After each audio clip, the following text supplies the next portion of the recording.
Hello and welcome to Scale Car Garage. Well, another chat. This was an evening chat and a delightful one, I must say, with someone who is not only a hobbyist but also works in the hobby. He is, I don't think there's anyone in North America, and I mean this sincerely, who has the experience that he does in our hobby of slot cars from a professional perspective. He's worked for 3 major slot car manufacturers.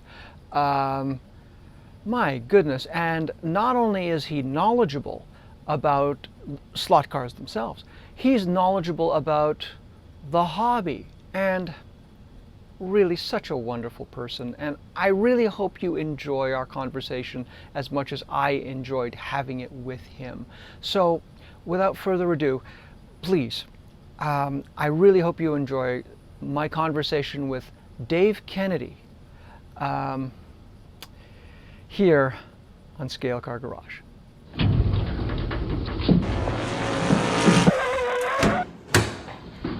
Cheers. Sure. Cheers. Hey, cheers. Well done. Good, a good talk. Absolutely. Yeah. So the last time we talked, wasn't really. We hadn't really finalized anything yet with Slot It, so I just kind of wanted to be, careful. No, that's okay. No problem. Hang on, I'm gonna lower my camera a little bit because, you're.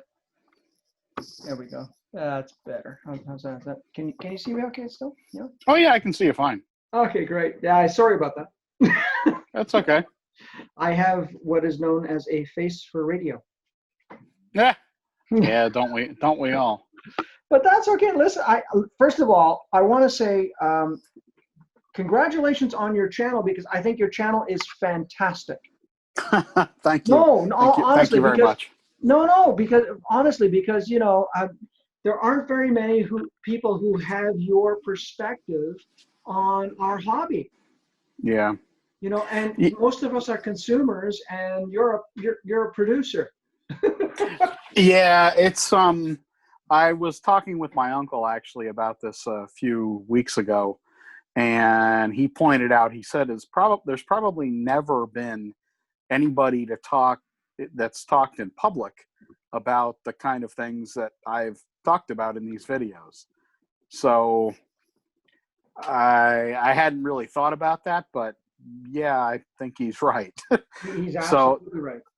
So that's why I've been selective about kind of what I'm talking about and kind of how I'm talking about it. I've heard which is honestly very prudent, which shows you why you work for so many companies, because there is the hobbyist perspective, which we all share, and then there's the business perspective that has to be at least kept top of mind when you're speaking, and you're doing both so well. So thanks. Kudos to you. Thanks. I've heard from a few people in the business, a few former coworkers, and they like the videos. And they're sorry to interrupt you, but therein lies the real litmus test. Yeah. And then I've heard from one person roundabout. I haven't heard from him directly, but he told a friend of mine, he's like, well, why is Dave talking about this stuff? Consumers don't need to hear this stuff. He should be. They do. Because I know. Yeah. I know. It doesn't make any sense to not talk about it. And I think actually talking about, especially like the production numbers and talking about licensing and some of the things that companies go through to get slot cars done, it's not like that's necessary for consumers to appreciate. What they want what they want, and that's reasonable. Right. But I think especially in this hobby, where this hobby is bordering on kind of a religion. It's like people treat this they treat this hobby in an evangelical way Yeah, that I think some hobbies don't necessarily do. true. And yet within that sort of religion, there are, like any religion, different sects. Right. Like we've got the Yeah. wing car guys over here, and then we got Mhm. the rivet counter scale guys over here. Yep, Everything exactly. in between. Yeah, and I am fairly puritanical in my own thoughts about what slot cars should be. Right, and you know what? Um, But that's the beautiful thing about the hobby. It's so yeah, many different things to different people. right. Yeah, yeah. So it's just yeah, I mean I like I like being able to talk about this stuff now. I mean, quite obviously I would prefer to still be fully employed Well, because you know again, but what again, I'm congratulations, you're working for Slot It, so well, you're still in the industry. No, no, no. Hey, don't yes. discount that. That is really, Yeah. really important. Yeah, I mean I am still doing projects. I have a project coming out in October that I can't talk about yet, but That's it okay. should be I think it should be pretty surprising to people. Can I ask that in October we chat and perhaps help you with whatever? Absolutely. Oh, I would love to do that. Absolutely. I would love to do that. It's trust me, I'm not going to hide it. As soon Good, as good. I should be getting samples. I can say this. Okay. I sent paint samples, physical paint samples overseas about a month ago. They were received about 2 weeks after I sent them. I have heard back that the project is in production and the expected arrival time is October. Now I set up this deal. I set up this deal in June or July, end of June, beginning of July, maybe. That's done. Honestly, that's fast. I trust me, I know. I've never had a project get done this quickly, and I'm not just saying that. I mean, I've never because the mold was Again, available. I'm going to interrupt you. Go Kudos to ahead. you. Kudos to you. Well, I mean, I'm happy that I'm happy I was able to do this. Well done. Now I'm spending someone else's money because it's not a project that I funded, Well, but it you know was what? me Hold on, I'm getting gonna interrupt going. again. That's the Yep. best money to spend. Yes, I know. Okay, here we go. Simultaneous sip on that one. Well done, sir. Yeah. So Well done. yeah. So and then I'm doing posts on the Slot It page and the Polycar page, and we've seen a huge rise in traffic in the last few weeks because I'm an admin on both pages. I can see the traffic increase. So in the last 28 days, there's been a 157% increase on the Slot It page for people reached. Post engagements is up 127%. Likes is up 83%. We've gotten 100 likes in a month. And then can I just say one more thing about what you're doing? Yeah, sure. Okay. Yep. With the current environment that we're in, and we all know what it is. Yep. I think you're extremely well positioned.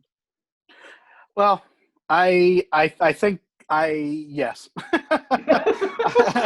Can I just add one more thing? Can Sure. you tell I'm a marketing guy? Yeah, yes. Yes, I can.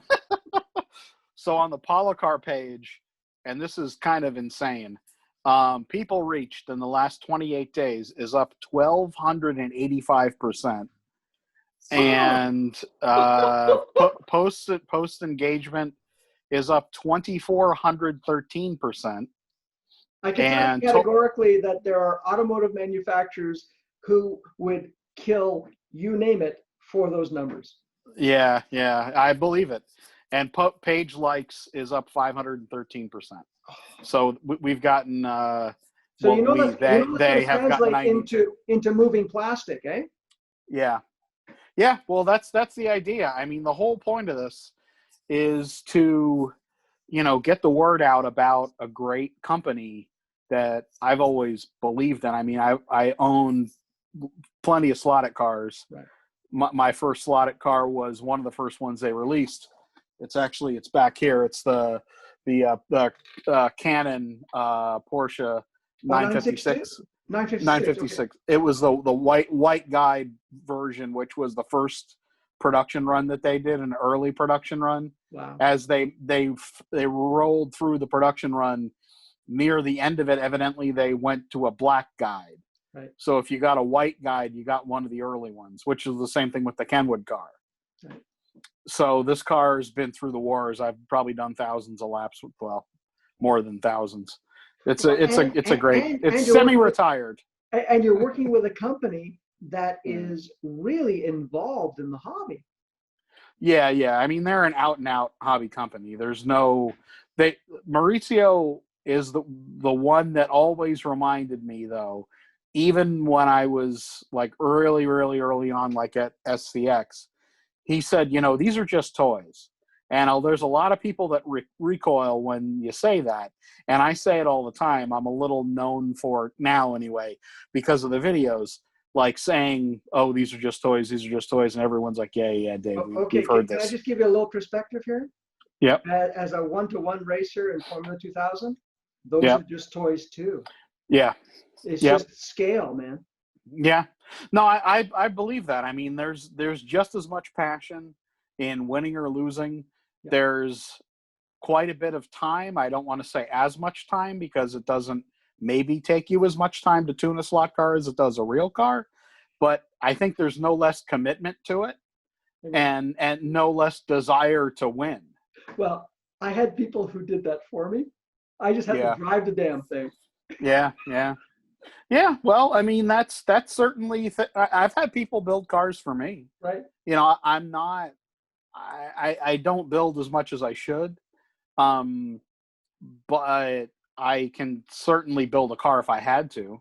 And there's things that I've done. One of the best running cars that I ever had was a car that I built. It was a BRM car that I won with Mark Azaraga, the national championship. And it was a car that I built. I did a ton of tuning on it. And unfortunately, it got lost.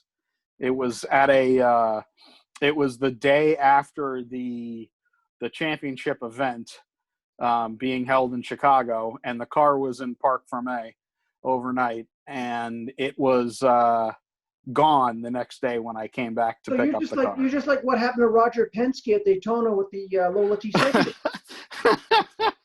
Yeah, I'm Roger Penske. So the car, unfortunately, I put a ton of money into that car and hours and hours and hours of time. I did micro polishing on the axles because at that time with the BRM cars, this was the first generation. It was the Coca-Cola 956 or 962, whatever it was. And for the race, you couldn't really do much to it except swap out parts. So what I ended up doing was taking it to my father-in-law's house. He lives near here, and he was a mechanical engineer, and he has a small machine shop in his basement, and he has a metal lathe. So what I did was, and he has a really high power microscope. So we put the axles under the microscope, and we found all the areas where there were all nicks on the axles. So I did micro polishing on the axle with the aid of a microscope, and I probably polished for 3 or 4 hours, just polishing each axle. You are Roger Penske. What, did you acid dip the body as well? No. You weren't allowed to do any modifications on the body. But there was nothing. I'm being silly here. But no. Well, no, I would. That's awesome. I would. Yeah, but no, I seriously did that. I had it. My father-in-law, he kind of showed me, how to use the microscope because I hadn't used his before, and then showed me how to chuck it up in the lathe, which I kind of already knew how to do. And then I just sat there with really fine, it was crocus cloth. It's actually the clay sandpaper. It's just clay basically. And I was there for hours just micro polishing the axles, and that was really the key, because that thing rolled. It was such a free rolling, smooth car. And then I set the gear lash. That was actually really important too on the BRMs, where you had to get the gear lash just right, because you couldn't use spacers on the axle to get everything centered. So I used Loctite on the rear axle to lock the gear right in place. And then once everything was polished up and locked in, that thing didn't go anywhere. It was beautiful. Wow. And car was just fast as hell. It was blistering. I raced it at my club just after I had tuned it up, and I wasn't really I'm not really that fast of a racer, but me and the guy that we're racing with, it was a 2-hour race or something like that. And by the time we were maybe an hour or so into it, we were ahead by about 20 laps. The car was that fast. We were just lapping everybody every few laps. Well, you know what, what you did in scale is exactly what Jackie Stewart used to talk about when he raced Formula One, because he wanted to make his car the easiest car to drive out of anyone else on the grid. And the better and easier it is to drive, the faster you go. Yep. So this car, which is the Slotberger car, which I designed for SCX, we had this car made for Harry. So this car this was my SCX Nationals car. When I was working for SCX, I did a national race. So we allowed SCX Pro parts. So this has got Pro wheels, fore and aft. And I recently changed it to the Coast Guard car because I always wanted to race that. But until now, it's been the Slotberger car. I did the micro polishing trick on the back as well as Loctite and some other tricks. But this car is like a 9/10 car the entire way around the track. So that's what reminded me, because you can drive, I can drive this car so fast because you're trying to find speed. You're not holding it back. You're trying to push it. So with me, it's like the car is so easy to drive that even I can look on the track for speed, check braking points and things like that. In the hands of a good driver, it would be just ridiculously overpowered. Okay, come on, cut yourself some slack. If you a little bit. You can drive. Yeah, a little bit. Well, let me tell you something. Like, every pro racing driver that I know started off with a slot car set. Mm-hmm. Okay, usually 1/32 scale. And one of the things they tell you in racing school is the steering wheel is there for mistakes. You steer the car with the accelerator and the brake. And that's what you have with a slot car. Mm-hmm. Yeah. Right? So honestly, it's very close to driving a real racing car. That's interesting. I've talked with quite a few real drivers. A lot of the German guys, actually, like Wolf Hensler from Porsche and Jörg Bergmeister. They were obviously Carrera guys. Right. Well, did you ever meet Butch Leitziger? No, I've never met him, but where he is based is State College, Pennsylvania, and that's maybe an hour and a half from me. Okay, so I met Butch at, long story short, I got to drive a Bugatti Veyron Vitesse, and Butch was the minder of the car here in Canada. Okay. And the people that I was with said, let the slot car guy drive. And he went, "Oh, you're into slot cars?" I said, "Yeah." He said, "Oh, I love slot cars." And I said, "Really? You know who his neighbor was?" No. Oh, come on. Seriously? Auto World? Auto World. Oh, really? Oscar? Oscar was his neighbor. And Oscar used to give him, Oscar used to give Butch and his brother like sets and say, "Here, try this out." It was like his little sort of, marketing test to see if the kids would like it. That's interesting. Isn't that cool? So the Butch lived in Wilkes-Barre for a while? Yeah. Okay, I didn't know that. I thought he was more. I thought he was more a State College guy, because that's where his That's where his shop was, and that's 2.5 hours apart. Right. So, But when he interesting. was young, I think that's where he lived. Yeah. Oh, okay, interesting. Yeah, no, I didn't know that. Yeah, Oscar's raced with us, or Has he well, really? he's visited us. Yeah, I mean, I race with guys in the Wilkes-Barre area, and that's where Oscar's from. Right. We all know Oscar. As a member of the, I have my camera lens over here with the Big Polish Racing Drivers Association sticker on it, and I have a card somewhere. Of course, we're all card carrying members. Oscar gave me the sticker at iHobby in Chicago years ago. Well, Yeah, I have it on my camera lens. I guess you've seen pictures of his pole award, which was literally a pole. Yeah, Oscar's great. Oscar's a character. So, yeah, he's funny. It's That is it's awesome. yeah. It's there's a lot of slot racing history in Wilkes-Barre area. There was a big national race there years ago that my friend Clem raced in. Yeah, I mean, you know, the Northeast, there's a lot of slot racing that happened here in the 60s in the Northeast. Now, so can we then segue into your beginnings in the hobby? Like, Sure. tell me more about that, please. Yeah, so I started slot racing when I was about 4 or 5 years old. My uncle got me into it. He was a slot car racer in the 60s. And we raced on his Revell track. And he was like my dad. My mom was divorced a few times. And so my uncle kind of raised me and got me into, you know, he was like the guy I wanted to be, my uncle.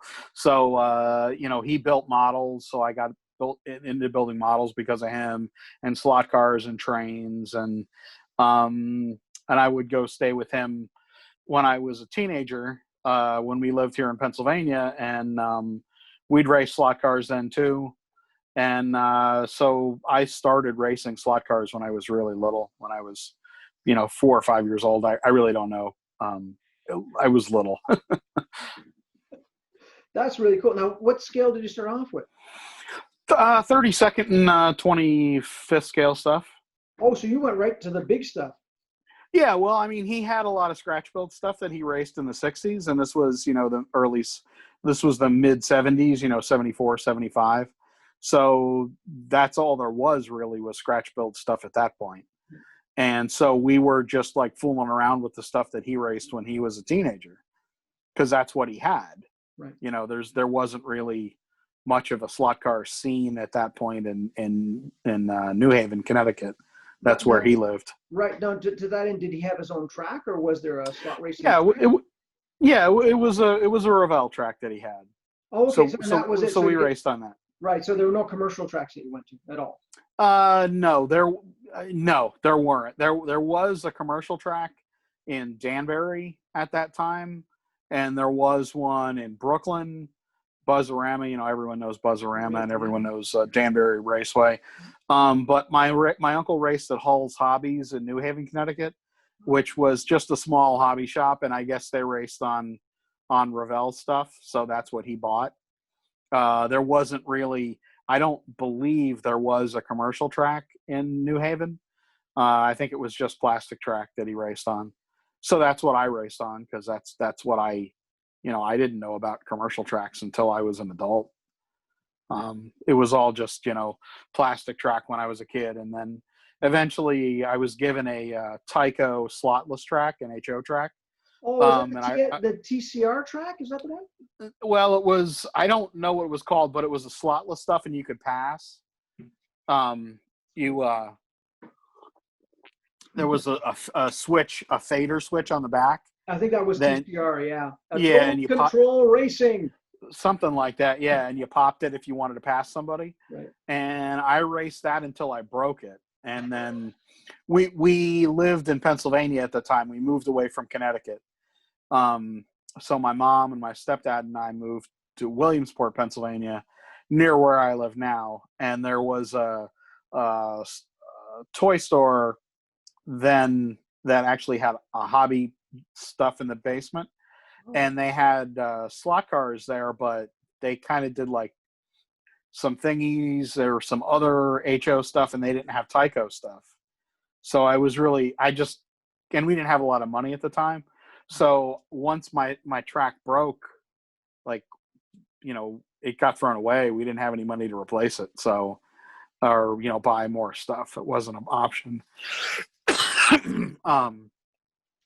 So then I was kind of out of the hobby, well, for a long time. Hold on a second. My throat's getting dry here. Yeah. Well, simultaneous sip. Yeah, really. So years and years went by, and I would go see my uncle, and he put up his track, throughout kind of my teenage years and into early adulthood. And then my wife and I were both photographers. We moved out to the West Coast to work at the San Francisco Examiner. We were both shooters there, and we lived in Marin County, which was about 20 minutes south or 15 minutes south of Sonoma. So Sonoma, Sears Point. So we drove up to Sears Point to get my mother-in-law a NASCAR present for her birthday. And so my wife and I went into the gift shop, and she said, "Oh, I'm going to go look at t-shirts." And I was like, "Yeah, I don't really feel like looking at t-shirts." And I looked over at the wall, and there was a whole wall full of little cars. And I said to my wife, "I'll go look at the die cast." And because I just didn't want to look at t-shirts. And I walked over, and they were slot cars.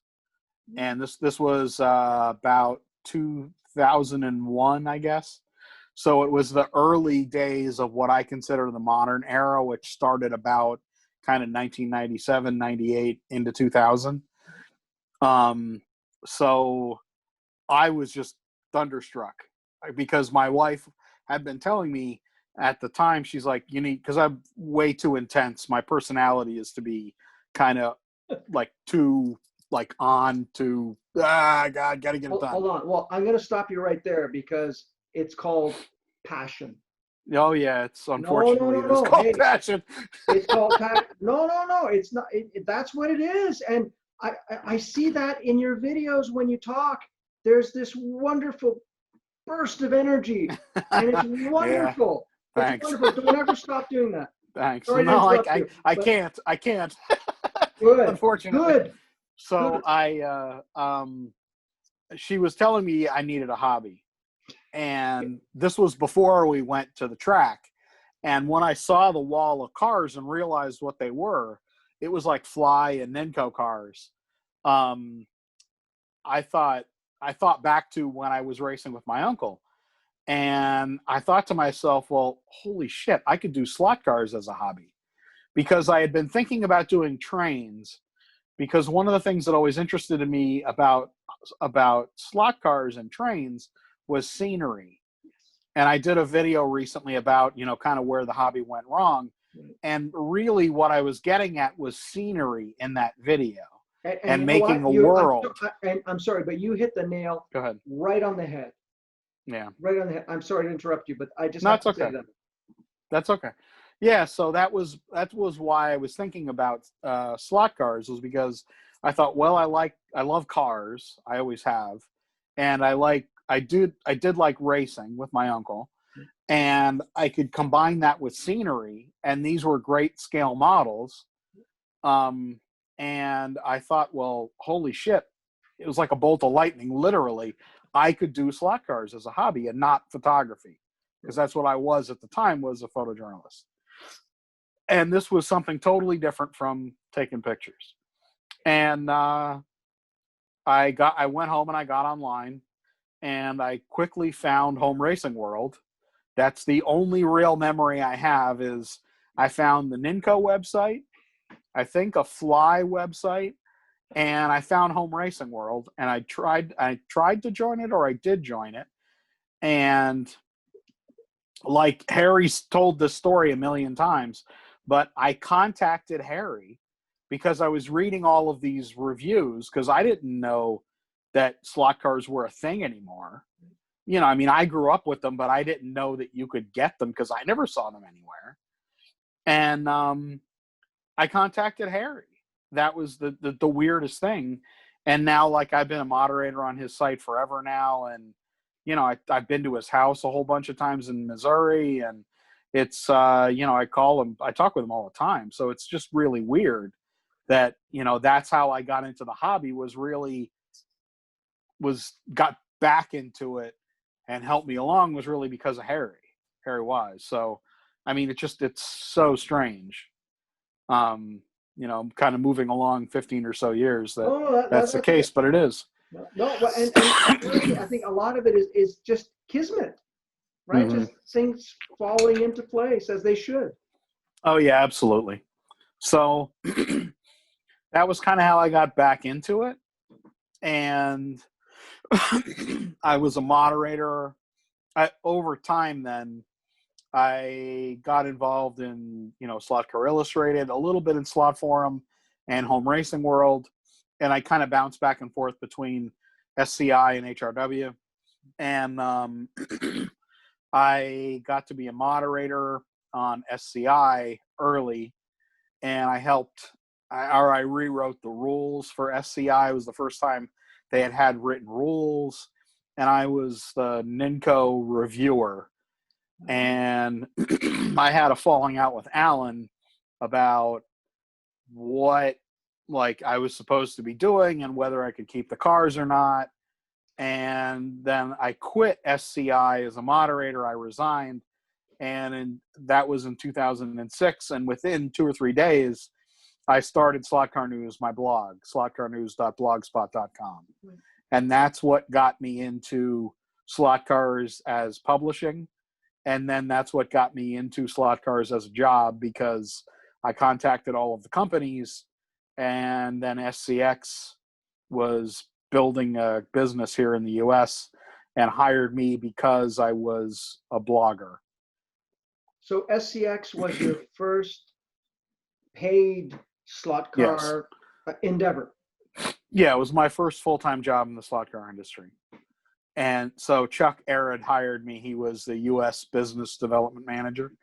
And he he was putting together a team of a few people to, do marketing and sales support and trade shows.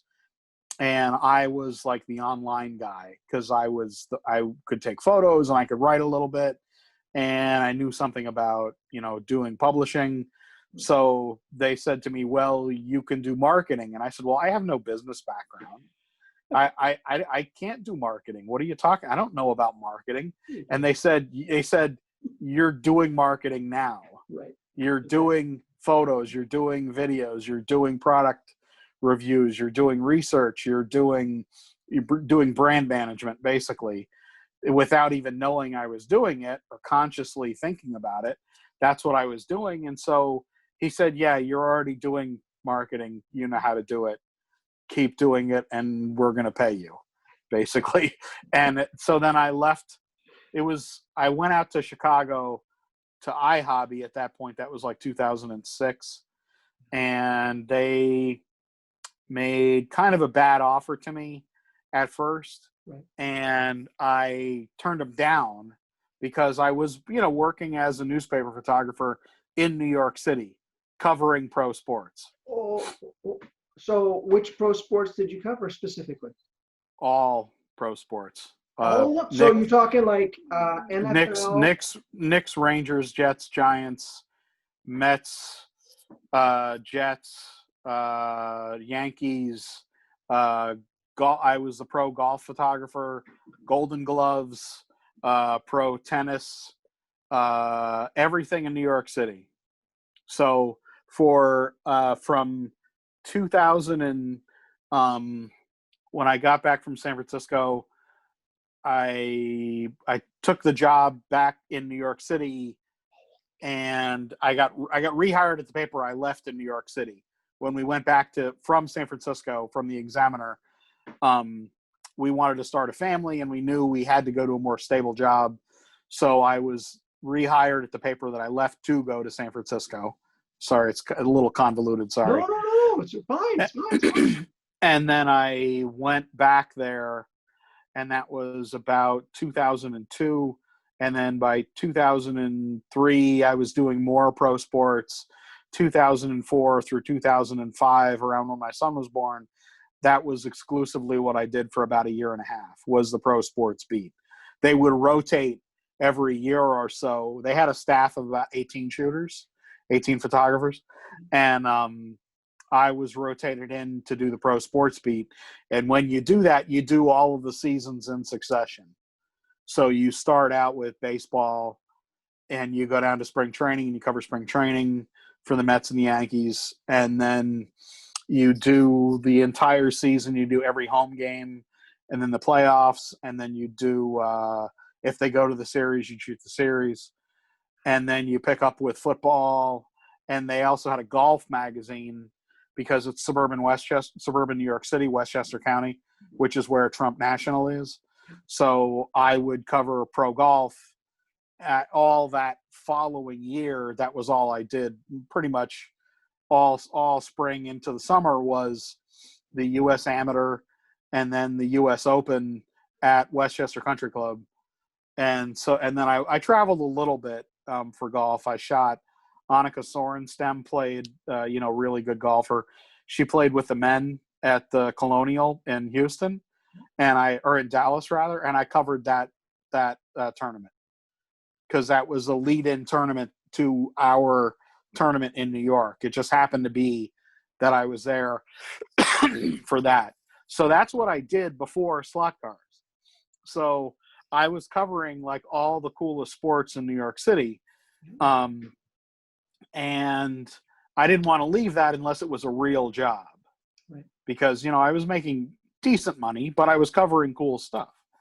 But my wife and I knew that newspapers, there wasn't really much of a career in newspapers ahead of us because that's when newspapers were starting to fail. Right. They didn't really know it yet, but Craigslist came about when we were in San Francisco in about 2000.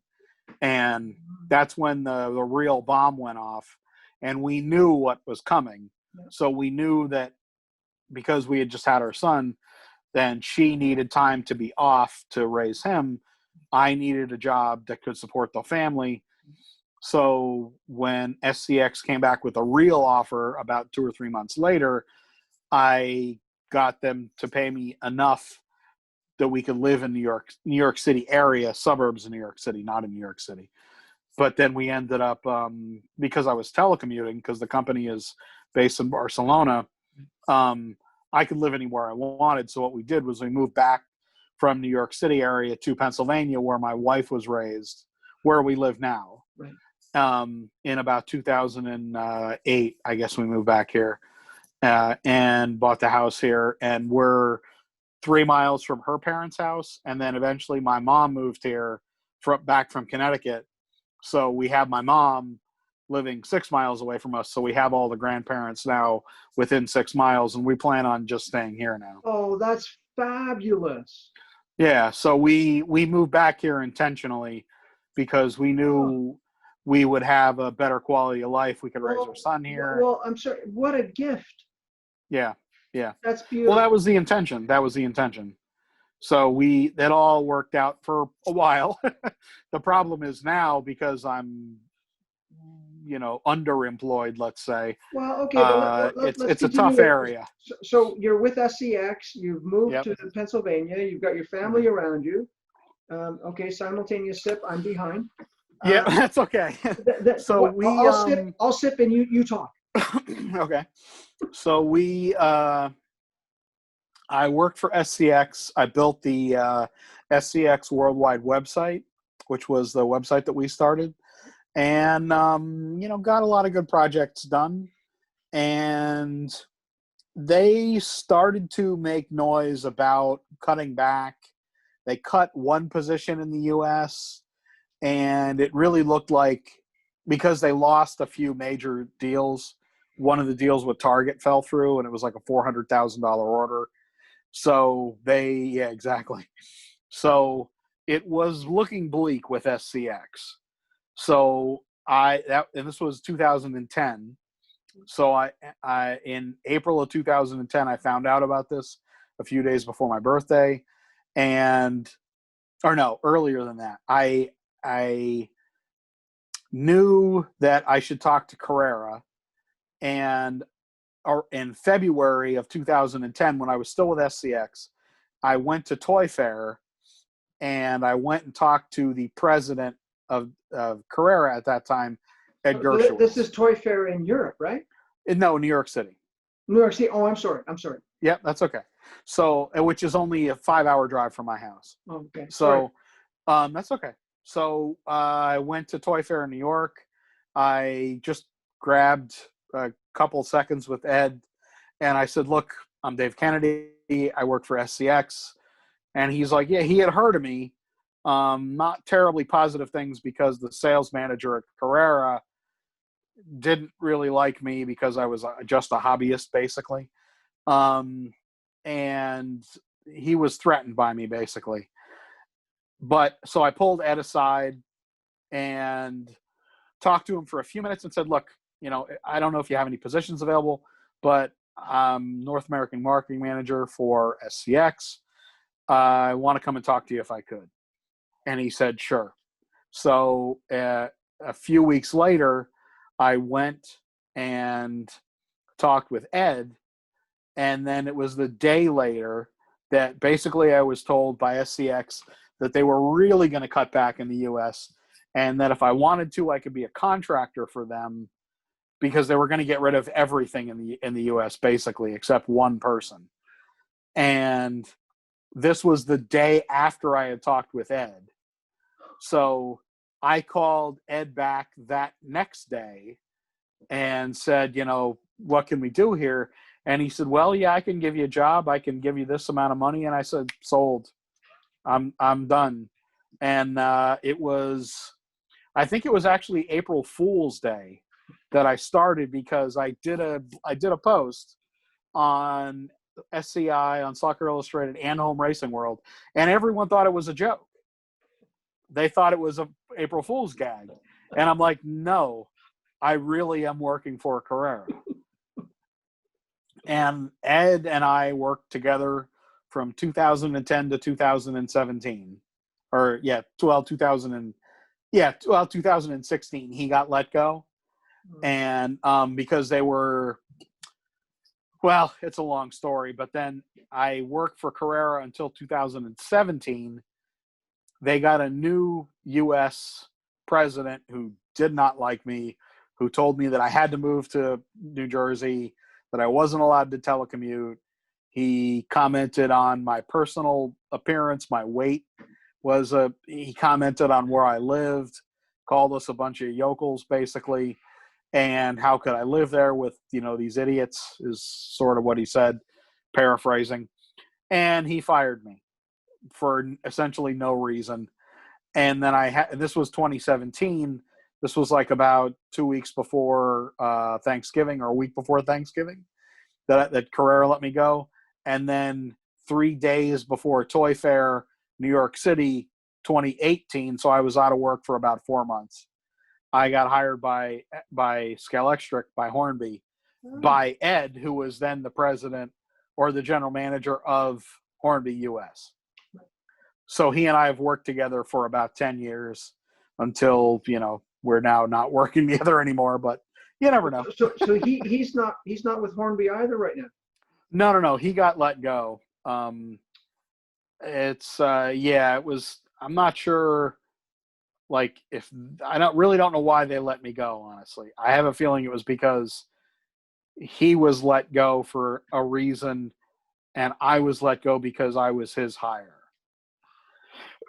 One of those kinds of things. Yeah. So simultaneous sipping. Here we go. Oh yeah. So I wasn't I never talked with anybody at the company directly about why I was let go. I mean, it really doesn't matter, I guess. But so I think the term is corporate business decision. Restructuring was the only word I was told. Oh, okay. I was literally told one word. Yeah, one word, restructuring. That saves on the keystrokes. Yeah, sure. It's economical, exactly. in many ways. So, but whatever. So, but you've bounced back. Well, yeah. I mean, I'm doing some. Well, so yes, I'm happy with what I'm doing. I'm very happy with consulting for people. The concern is that, and this is not, complaining, it's not really, it's not really money that is supporting anybody. Well, but It's groceries. That's fine, but everything begins, the longest journey begins with a single step. And anyone in sales will tell you that getting the first sale is always the most difficult. Yeah, so I actually just talked with somebody else today, another manufacturer who I may now be kind of doing some consulting for, and maybe doing some online work for as well. Well, because he doesn't have as much of an online presence as Well, I'll tell you, I'm sure I speak with everyone who's going to see this and say there is no one more qualified and more deserving from a passion perspective than yourself, sir. I appreciate that. No, I do kind of wonder, though, that as many times as I've been, restructured, it feels a little. Okay, hold on. Time out. Okay, time out for a minute. Yeah. Yes. Okay. Now, this isn't a competition, but if you're really interested, I'll show you my resume. Oh boy, how many times have you been let go? There are times. Yeah. Now, here's when it. Okay, like you're not at my age yet, but there's a point at which. How old are you? What's that? How old are you? Okay, how old do you think I am? 54. 57. Well, okay. Well, all right. I was a little close. I mean, do I really look 54? Yeah. You're like me. You don't really have any gray going on here. I thought I looked younger than that. Oh, well. Maybe a little. I guess I got to start sleeping upside down. Yeah, that's it. Right. But when you get really good at this game, then you get to the point at which you jump on the sword yourself because you realize just how profitable that would be. Yeah. Well, I do know seriously though, starting any work process for a company like Slot It, because it mates well with my own personal feelings about how slot cars should be made and about racing and about quality and about customer service and about all of these things. It's not a hard emotional leap. I've always kind of been a true believer about slot cars, and Maurizio is very self-deprecating. He's a great guy. I mean, his quote is, one, he's put on some cars, bought the boxes. We stand on the shoulders of giants, dwarves standing on the shoulders of giants. And we all in the slot industry currently now are kind of standing on the shoulders of the people that got us going in the 60s and 70s. And that was something that really hit me when I was working, especially for Scalextric, and why is my eye watering so much? Why it really was so painful. It's the passion. It's the passion. It could very well be, yeah. It's leaking out. Why it was really so painful to not be working for Scalextric was because I love the history of the company, and I love the total immersion of the brand in their home market. Like it's a category there. Yeah. Like you don't buy a slot car, you buy a Scalextric. Well, exactly. It's not exactly. It is the noun of the endeavor. Like when people they don't vacuum in the UK, they hoover, and they don't race slot cars in the UK. They Scalextrics. Yeah. It's a verb and a noun. yeah, absolutely, yes. Yeah, fact, so it's there isn't a youngster in the UK who hasn't had a Scalextric set, from Jensen Button to Lewis Hamilton. I know. Yeah. You name it. I know. I know, and why it was particularly difficult also was because when I was little, I had Airfix. Actually, they're right here. Hold on a second. Oh yeah, let's see. Yeah, sure. Please.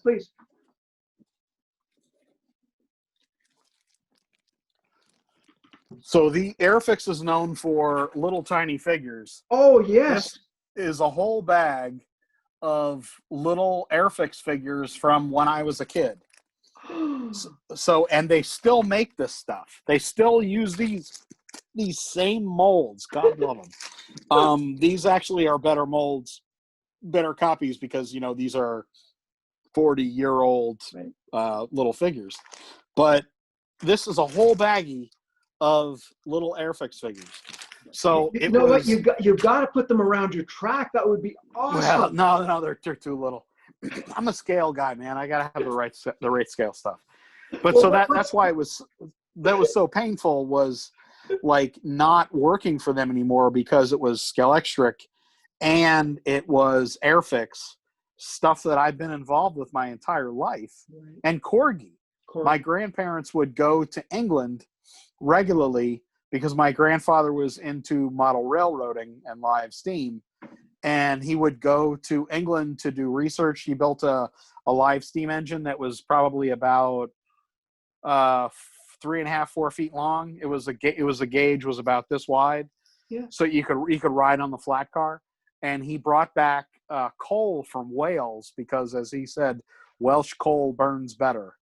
So he brought coal back on the plane when they went to Wales. I can see some real genetic lineage here with the hobby. Yeah, but also directly with Hornby. Right. So all of those brands, when they would go to England, they would go to Hamley's, which I had been to then when I worked for Scalextric, Hornby, and they would bring me back a Corgi diecast every time they would go. So I started out early life with two of their brands, with Airfix, which I just showed you, and with Corgi diecast, from the time I was 3, 4, 5 years old, and then racing slot cars. So it was in your DNA. It's my entire life has been hobbies. My entire life has been slot cars, trains, building plastic models, scenery, photography, because my grandfather was a photographer. My great uncle worked with he was one of the first people to do direct mail advertising. He essentially invented junk mail. What was his name? David Livingston. I know him. Okay, hold on. That's the area of marketing I worked in, because I worked for Columbia House. Okay. So I know David Livingston. Well, no, I mean, he died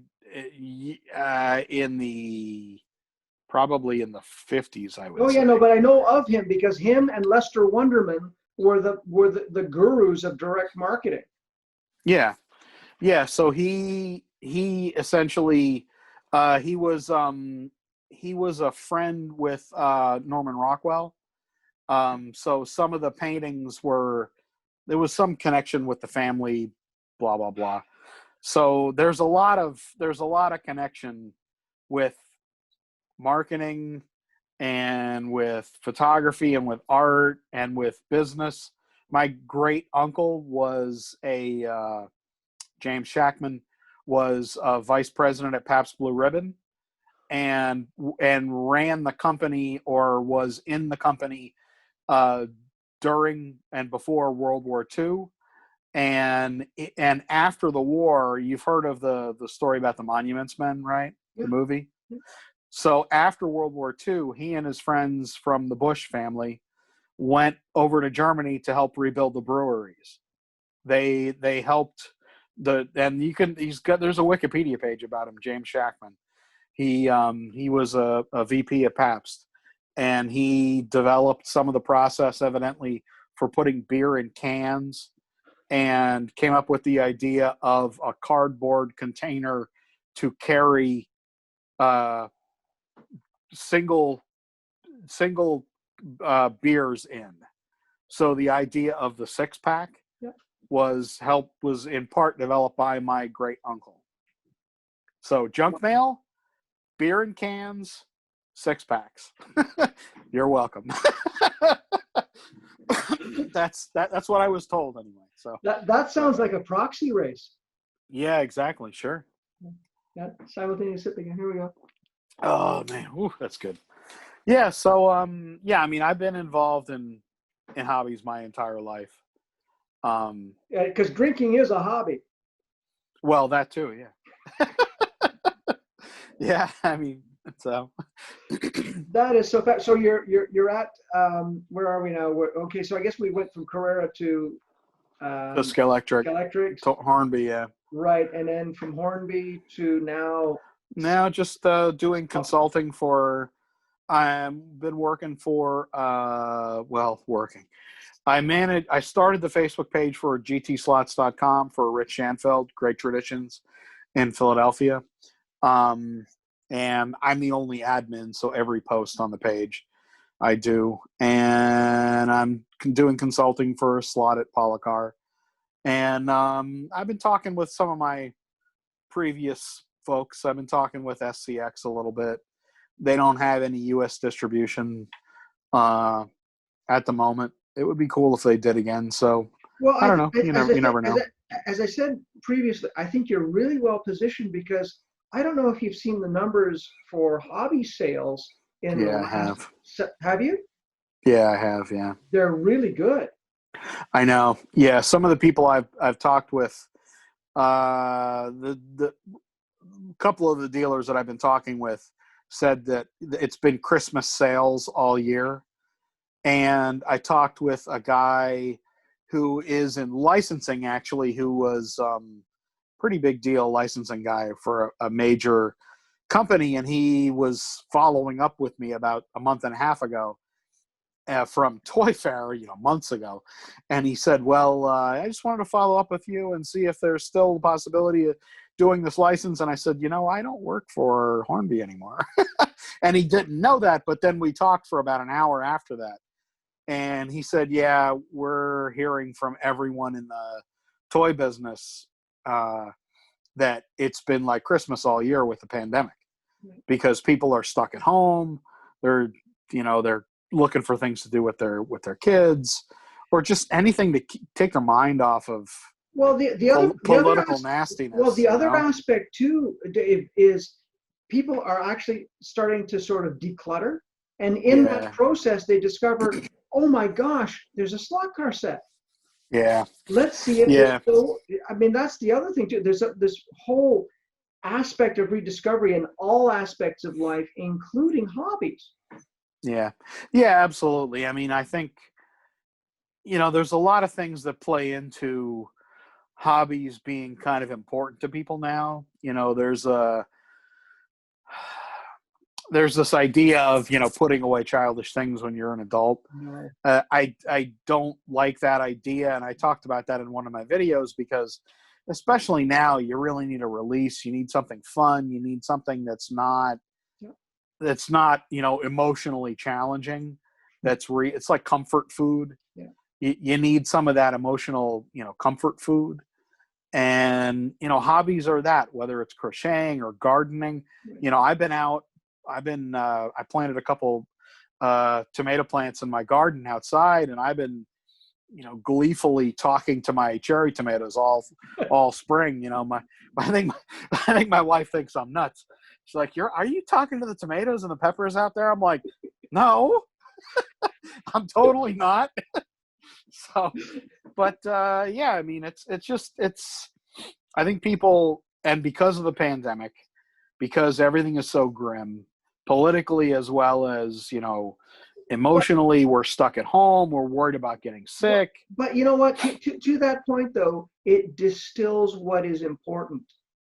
Totally, yeah. Right, and I think that's something. I think if life hands you a lemon, make lemonade. Yeah, So totally. If it distills what's important? Well, what you found, what was important by not going to New Jersey? Your family. Yeah. Well, yeah. things you can do with your family. What can you do with your family? Well, gosh, yes, there are virtual things you can do with your family, but you can make things and play. The importance of play. We so underestimate that importance. We begin our lives learning about life by playing, and I know it's so important. I know, and that's the thing where slot cars kind of died here in the U.S. because I think we have those kind of regressive views about play and about what adults are supposed to do. Right. And they don't really have those preconceptions, misconceptions, whatever, in Europe about that. It stayed a family activity there. So when you go to a slot car track, a club in Germany, for example, and I've been to a few, Well, yes, tell you us go about there and tell us about those experiences, because North Americans, I'm sure, aren't aware of what goes on in like the UK at slot car clubs, or in Germany or other countries. Please, please. so when in Germany, I've been to the Slot Connection Club a number of times in Nuremberg because of going to Toy Fair and some buddies over there, some German guys who I kind of got friendly with online. They would pick me up after a day at Toy Fair in Germany, and they say, "Okay, we're going to take you to a slot car club." And the first time I went, I was like, "Oh, well, what's this going to be?" I've been used to being in basements and things like that, and this was like a club. It was in the second floor of a warehouse.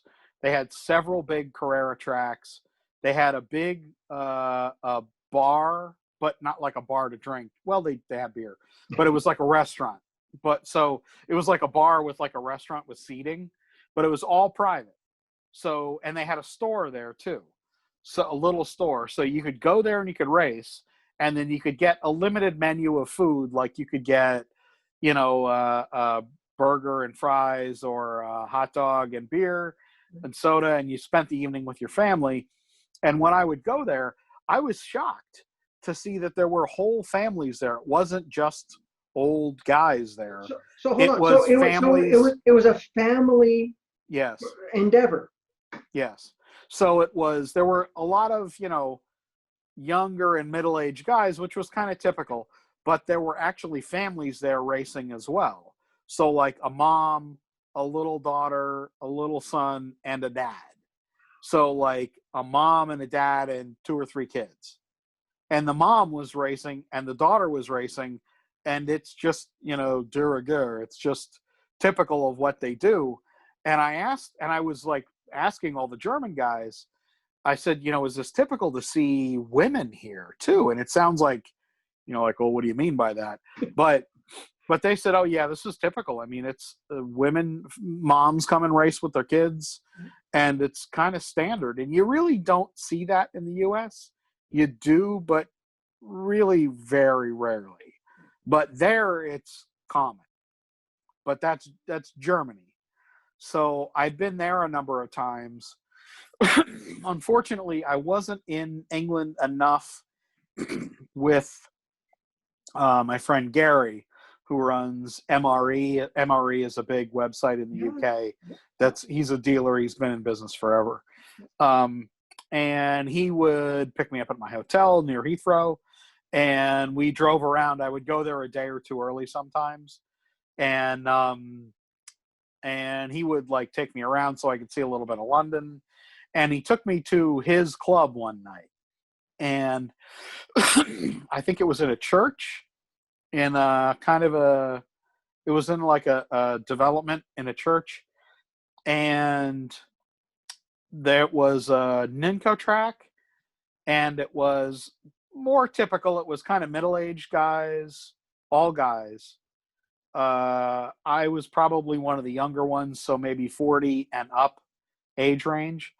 And they were very suspicious of me because they knew I worked for Scalextric, and none of them buy Scalextric. Scalextric doesn't market to hobbyists in the UK.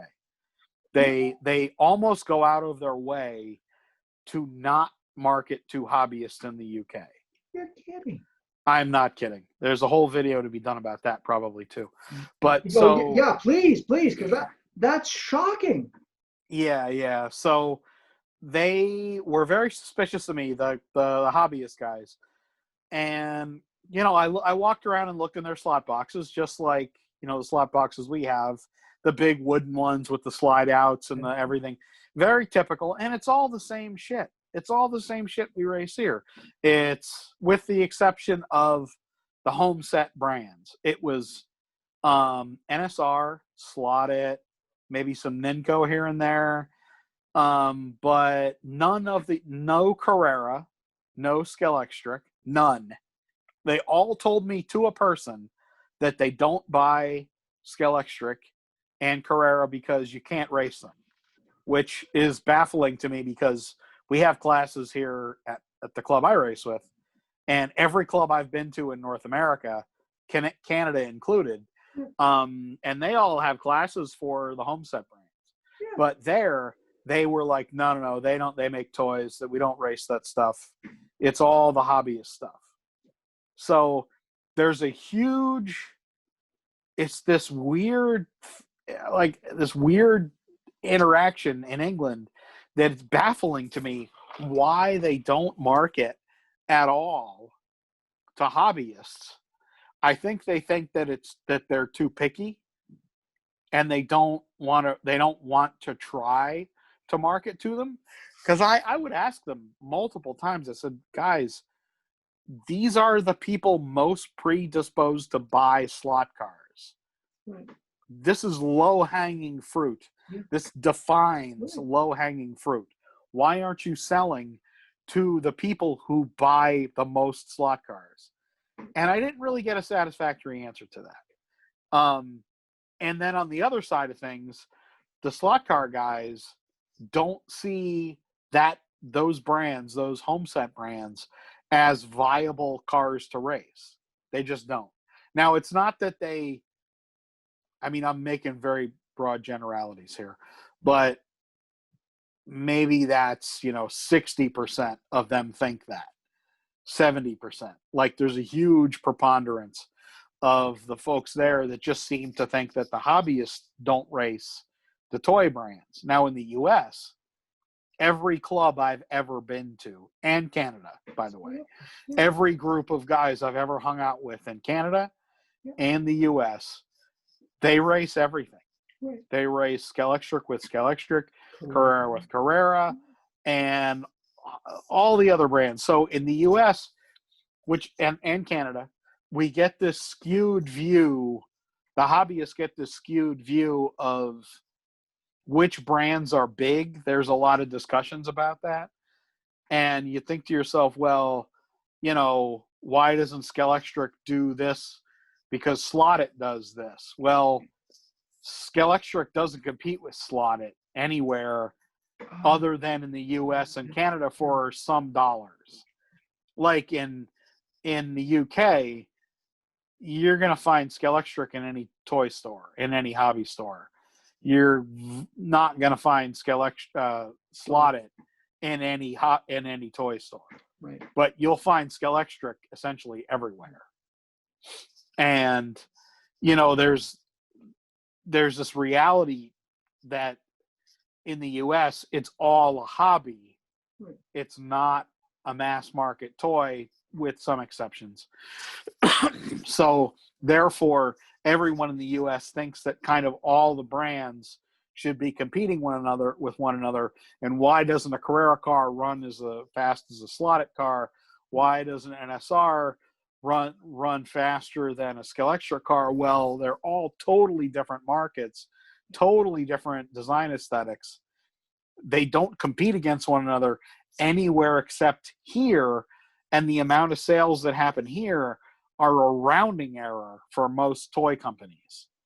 So there's so few cars imported, and I talked about this in the production video. There's so few cars imported into the US. Like, a good car for one of the home set brands will be 1,500 total pieces, maybe 2,000 total pieces. It won't be 10,000 total pieces. Those sales have never existed here in the modern era for home set brands. Impossible. For the hobby brands, they're lucky if they're selling 500 or 600 pieces of a slot car here. Lucky. Yes. 1/24th scale stuff like Carrera Digital, all of the Carrera Digital cars imported could fit onto the table here that I work on. It's a dinner table. So maybe when I was working for Carrera, the numbers that we would import on a good car might be 300 pieces, but that would be a really great car. So The average car may be 96 pieces of a car. did that include Canada and the United States? Yes, we were the North American distributor. Wow. Yeah. It's far smaller market than you'd think for 1/24th scale. For Carrera Digital 1/24 scale. I'm Now, not talking about the commercial track stuff. That's nothing I've ever really been involved with, although I can't imagine that end of the business being any bigger than the smallest end of the home set business. so how It's does just not that possible. how does that compare with the 1/24th sales for Carrera, for example, in Europe? Well, see, I don't know exactly how many they have in Europe because we would get a report called the Dispo. I think it was meant disposition report, and it was a report every week we would get with all of our inventory on it. It was about a 50 or 60 page PDF, and we would get a report, and that would be how I would know what was in stock because I was working remotely for Carrera. So I would get it every Sunday mailed to me, and then that would be for the week. I would be able to see what was in stock, but I would also see current year and previous year sales. So I could track year to year, and I still have them.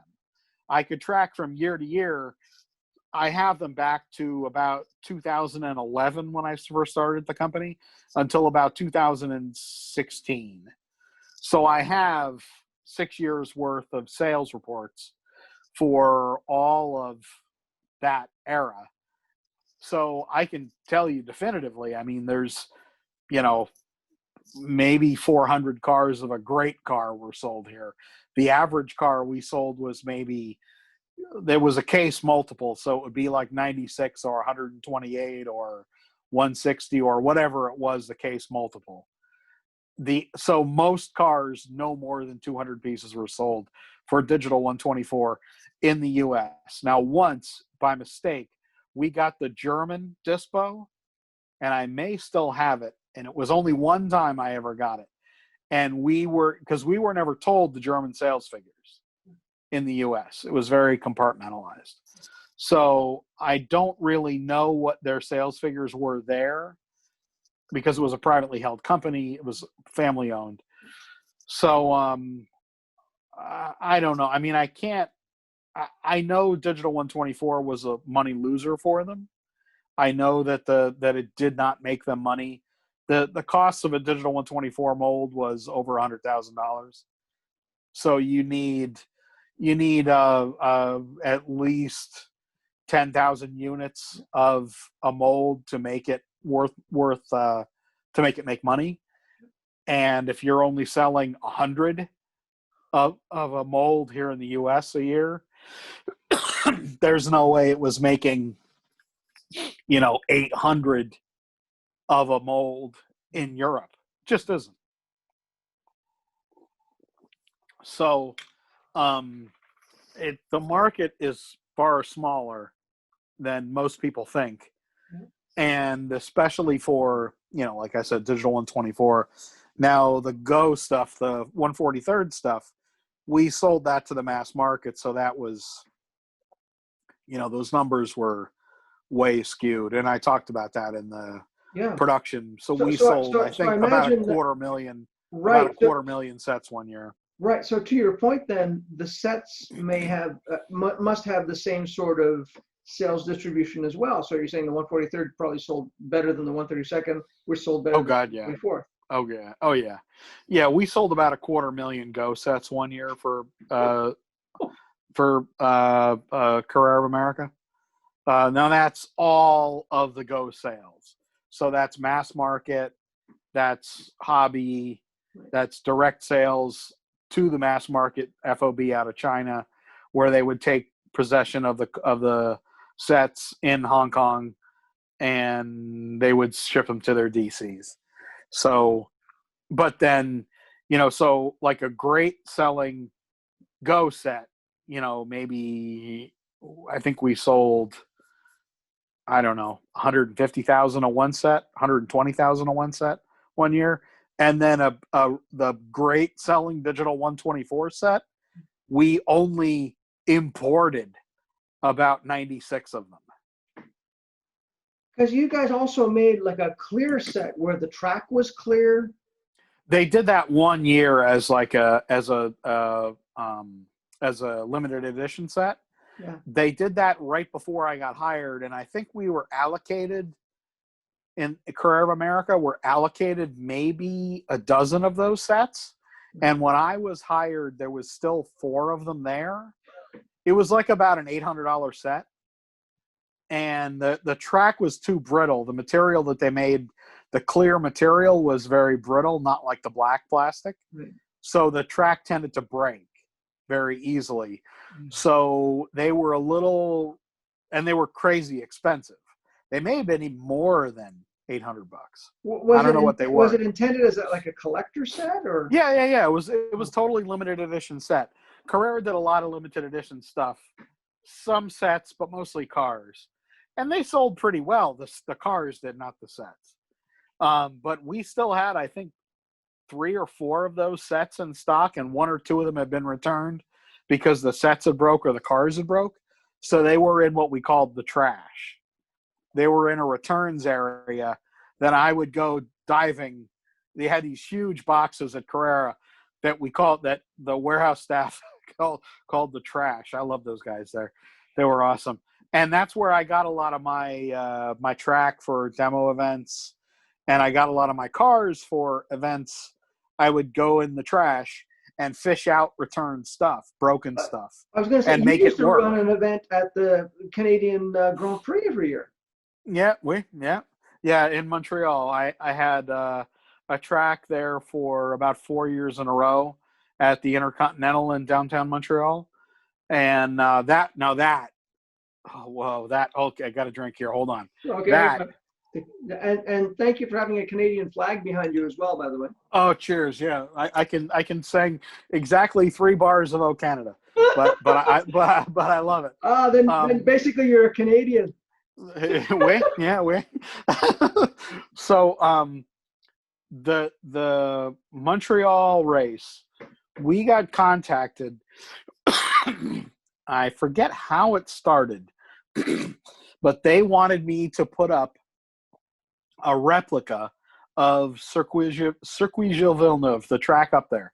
And I got one of the product managers in Austria to do a track layout for me. And he's like, yeah, sure, I can do that. No problem. So it was just a 2-lane digital track. Well, actually, it was an analog build, but I put digital pieces in it. And I sent the marketing person at the hotel at the Intercontinental the track layout. I told them how big I would need the table or the plat. Yeah, it was 10 by about 40. So we had a 10 by 30. I think it might have been 40 actually, long, 30 long. Well, whatever it was. It was huge. It was multiple tables put together. And I said, so what I want to do is I can come up and put the track up. I can man it. I'll keep the cars running for the hotel guests because that's why we were there. It was not technically open to the public. Well, it was. But the idea was to entertain the guests because there was a lot of teams that stayed there. So, and you're going to die when I start dropping names here. So I'll wait. I'll wait a minute here. So I said, and this was this was the coolest ever. I covered sports in New York City, sat on the floor at the Garden, but this was cooler because I got free room, parking, food, bar bill at the hotel for 8 days. 8 days at the Intercontinental. So for a room for myself and a room for the sales rep we had in Eastern Canada for the entire time. I would come a day before. I would come on a Tuesday. I would set up on Wednesday, Thursday, Friday, Saturday, Sunday.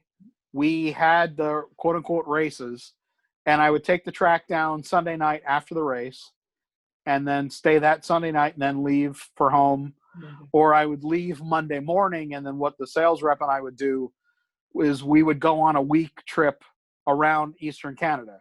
So from Ontario east out to Quebec City.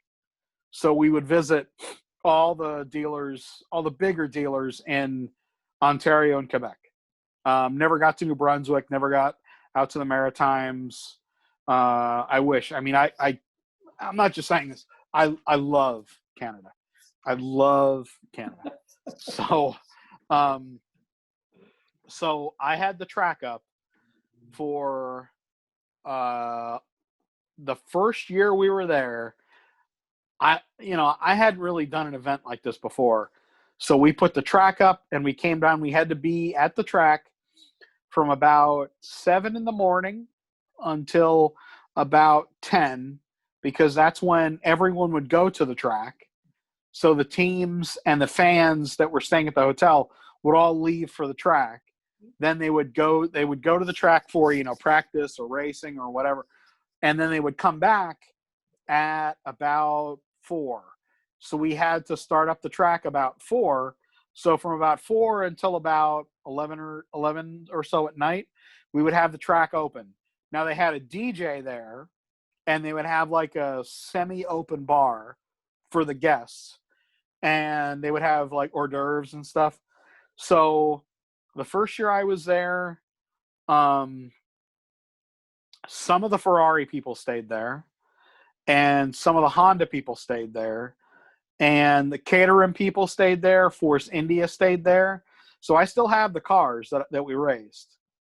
So the first year I tried to get Ross Braun to race. Eddie Jordan was there. And then Massa was there. Jenson Button was there, but I think his dad stopped in a couple times. There was like the world's broadcasters was there. And wait, no. Okay. Schumacher was there. Michael was there. I never got Michael to race. When he would come through the lobby, he didn't really want to talk to people, so he would almost literally run through the lobby. And I tried to get him to race, and he wouldn't. But I got David Coulthard to race, and I got pictures of a lot of these guys. The last couple of years I was there, I got Checo to race, and I got Hulkenberg to race. I have a video that I put on the Carrera USA page of Sergio Perez, Checo, racing with me and the sales rep and his physio, his physical therapist guy, racing on my track. Okay, that's at least like 10 videos right there. Yeah, well, so there was a lot of cool shit there. And then the second year we were there, I got to be more friendly with the Caterham guys. And the marketing guy was a really great guy. And he he thought it was cool that we were there. I painted up one of the things that I had to do to stay at the hotel was I had to paint cars in the colors of the teams that were going to be there. Right. So I had to do Caterham and Force India and Mercedes and who else? I think there was a Caterham or a Force India overlap. So then so the Caterham guys thought it was great. They knew it wasn't a Caterham that I had repainted.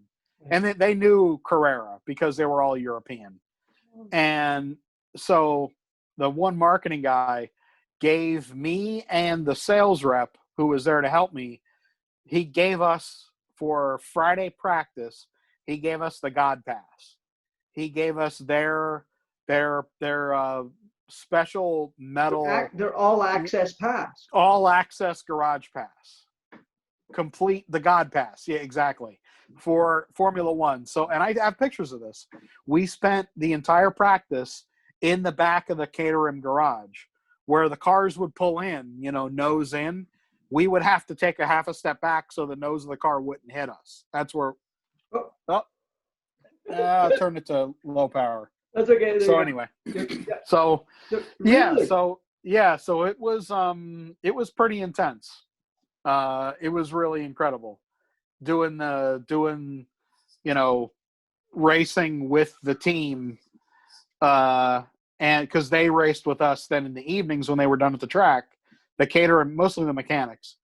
And one of the drivers, I forget the guy's name, was a Russian guy. Shit, I should know this. The martini. But anyway, so that was like the one time I was just shocked. I've been in plenty of racing garages, shooting like I did in Lime Rock and stuff like that. But Formula One is a whole different world of holy shit. And when the cars would come in to the garage and we'd be standing right in front of the car, I was shocked at how hot the car was. Like, it sounds stupid to like why would you be thinking that? But they took the tires off and they'd stack them up on the little dolly that they'd push away. And the guy like brushed past me with the stack of 4 tires, and immediately the heat made me sweat. It just like buckets. Yeah. And the guy just went by me and I was like shocked. I was just thinking, well, what the hell was that? It was so hot. It was the stack of 4 tires and wheels. It was so hot. It was like, oh my God, it was amazing. I got to take my earbuds out here and I got to plug in my phone. That's okay. No problem. Yeah, no problem. No problem. I mean, it was, it's good work if you can get it, basically. Well, you know what? I think you said this in one of your videos. Somebody has to do it. Yeah, exactly. I mean, it's it's tough work. It really is. I put myself out there. So hold on a second. This is a little holy quiet. That's phenomenal. I mean, that's immeasurable as far as, the level at which you exposed the hobby. Yeah, I mean, it was at a hotel, so and I got approached by some other people by a different hotel to do the same thing, but the guy wasn't willing to pay for the room and board at the hotel, and that's really the really like crazy expensive part is, you can't do these kinds of events if you're paying $600 a night at a hotel and you can't even get a room in Montreal during the Grand Prix. So yeah.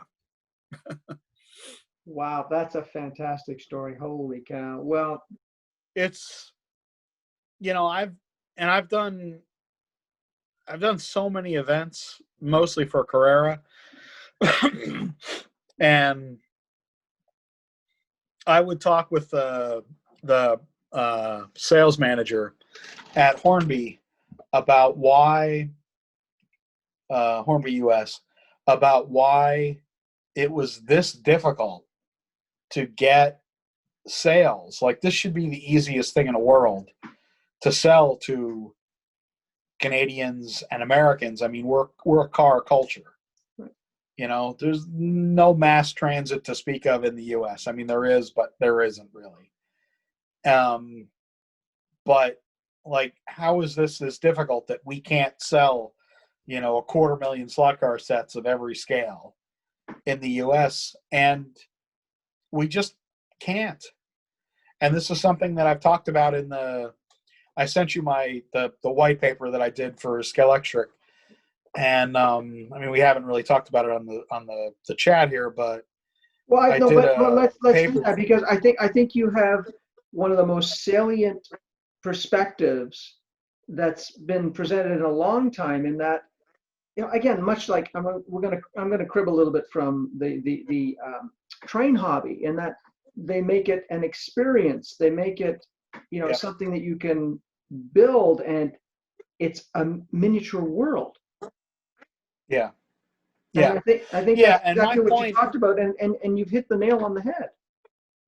Yeah, my point in the video that I had done and then the paper that I wrote was that we've dumbed down the experience so much, meaning that we've taken all the fun out of a set. We've taken the trees away from being associated with the hobby.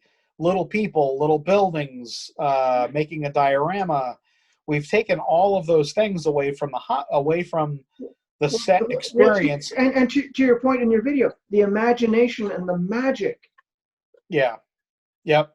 Yeah, you can't take away, it's this world of make believe. It really is. And now it's not that for some people. For some people it's just speed, and that's fine. But I kind of pity the people because it's like it's this whole rich world that you can make for yourself. And you have these little stories in your mind, like my wood track was kind of, the scenery on it was modeled after a part of San Francisco that I liked. So hold on, you had a wood And track. You didn't talk about that. yeah, I have a small 3-lane wood track that my uncle routed for me. It's Well, it's not tell us much. about that for a minute. Sorry to interrupt. It's just it fit into the kind of a closet or a room, depending on how you look at it. And it was 11 by 4 feet. So it's just a 3-lane, kind of a kidney bean oval, basically. And my uncle routed it for me, and it's a copper tape. And I haven't really used it for a few years because I've raced with my friends in Wilkes-Barre, and they have wood tracks too, and they're like 90-foot wood tracks. Also routed braid or tape, actually. So yeah, I mean, I have a small wood track here, but I don't really. It's just kind of storage now, unfortunately. But yeah, I mean, so the idea of making a set, a complete ecosystem, Right. at least in the idea of what they could market to kids. Video games, and I talk about this in the video, and I also talk about this in the paper. We can't blame kids for being excited about video games. No. I think it's disgusting to blame kids for something that adults have allowed to be a more rich experience. Adults who do toys, people who are in the toy business, have allowed their toys to be more dull, more cheap, more price competitive. You got to dumb it down and dumb it down and dumb it down. You got to move production out of Germany. You got to move production out of the US. You got to move it to first Japan, where labor was cheap. Right. And there was an organized labor, after World War II, they could make stuff there. It was more cheap. And then as China became more developed, they moved everything to China because it was cheaper. Now they're moving everything to Vietnam and India. That's where all of the injection molded plastic stuff is already starting to be made. A lot of people don't know this. China is actually more expensive now. So you can't make stuff in China and have it be as price competitive as it was, because there's actually a fair amount of labor laws now there, and people who aren't in the business don't know this. They all think, you're wrong about this. Trust me, I'm not. There's a lot of labor laws in China now. There's a ton of environmental laws in China now. So they have to change how the stuff is produced in China. So there's a certain kind of process or processes that they can't do anymore. And but more so, the costs of labor have gone up exponentially. So what that means is most everything that can be is being moved to India or Vietnam. It's a lot of the big companies are just starting to go mostly Vietnam. Really? That's where labor is cheapest now still. So in the coming years, incredible. Yeah. It's something that I was talking about with the CEO of Hornby when we were on a trip around Seattle, and we went to Target and we went to Hobby Lobby, and we were looking at the products there, and he was saying, "Oh yeah, this one's made in India, this one's made in Vietnam, this one's made in Vietnam." It's everything, if you really look, from the biggest companies like Nerf, for example, like the Nerf guns. A lot of those are being moved to Vietnam now because it's just way cheaper to produce in Vietnam. Yeah. So now, for example, of course, unfortunately, with the circumstance that we have now, we may not see next year. So does that give you an opportunity perhaps to talk to Maurizio about doing something, say at the at Coda, or at least at Circuit Villeneuve, or for Slot IT? Um, yeah, but there aren't really a lot of events that are going to be happening this year. No, Maybe next I'm year. thinking 2021. I'm sorry. I should qualify. Sorry. Yeah, I think you mentioned. So that's that is my intention, is to try, if it's possible, to do events for them next year somewhere here in the U.S. One of the things that I had been working on when I got let go at Hornby, a few days before I was let go, I was in Florida at Sebring, and I had negotiated a deal with Trans Am to do races with Trans Am. So that opportunity is not really there for slot at Polycar because they don't do any Trans Am cars. So, um, you know, there's opportunity to be had. There are several things that you have to consider when you're doing events like that. It's the space, that if they will give you a space, if the space is indoors or outdoors, if it's outdoors, if it's covered, the cost of power, the cost of tables, and then there's traveling to get there. Usually I drive. I've driven all over North America. When I would go to Montreal or go to Quebec City to do the Quebec Auto Show or to do the F1 race in Montreal, I would drive just because it's easier to take a huge track across the border in the back of an SUV in Tupperware, those huge Sterilite containers. And the border guards actually would be able to see on my passport when they would check me in to go across into Ontario that, oh yeah, he comes into Canada the same time basically every year. So I was searched a few times going into Canada. But anyway, so yeah, I mean, ideally I will be doing events for them on Polycar track since they have their own track now. And there's certainly opportunities for that. But, working for a smaller company, it's expensive to go places if you have to pay for space, a tent, power. That can be, $10,000 for a week. Yeah, it's a tent can be a few $1,000s.